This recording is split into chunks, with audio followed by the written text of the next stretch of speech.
नमस्कार। आप देख रहे हैं मनु न्यूज टीवी। मैं हूं मिस्टर मनु।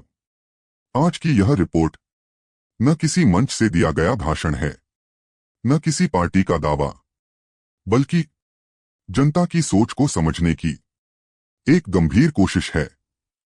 आज पश्चिम बंगाल को लेकर सबसे बड़ा सवाल यही है, क्या बंगाल बदलाव चाहता है या फिर भरोसे को एक और मौका देना चाहता है? इस सवाल का जवाब न पोस्टर देंगे, न नारे देंगे, इसका जवाब देगा वोट। आज हम बात कर रहे हैं बंगाल ओपिनियन पोल की, यानी जनता के मूड का एक आईना। अगर आज पश्चिम बंगाल में विधानसभा चुनाव होते हैं तो कुल सीटें होती हैं 294 और सरकार बनाने के लिए जरूरत होती है 148 सीटों की। अब आइए सीधे आंकड़ों पर चलते हैं, बिना किसी घुमाव के।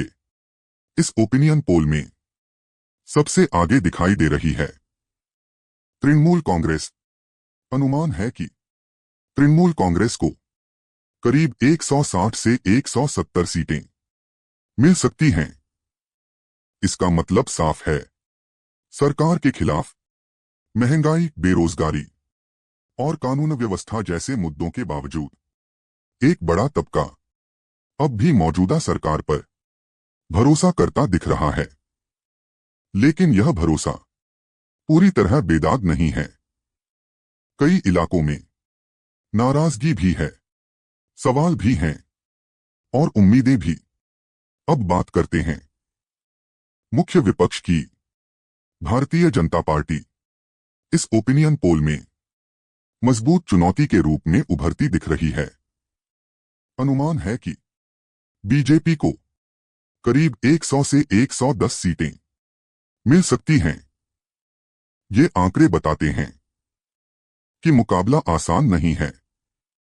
बीजेपी ने शहरी इलाकों से लेकर कई सीमावर्ती क्षेत्रों तक अपनी पकड़ मजबूत की है। अब नजर डालते हैं अन्य राजनीतिक दलों पर। कांग्रेस और वाम मोर्चा का प्रभाव इस बार भी सीमित दिखाई देता है। इस गठबंधन को करीब 10 से 15 सीटें मिलने का अनुमान है।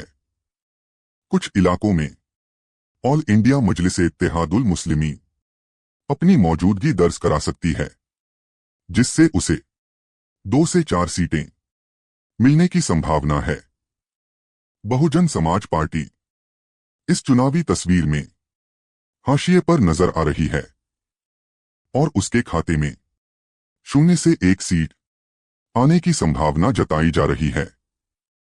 अन्य छोटे दल और निर्दलीय उम्मीदवार मिलकर 1 से 3 सीटों तक सीमित रह सकते हैं।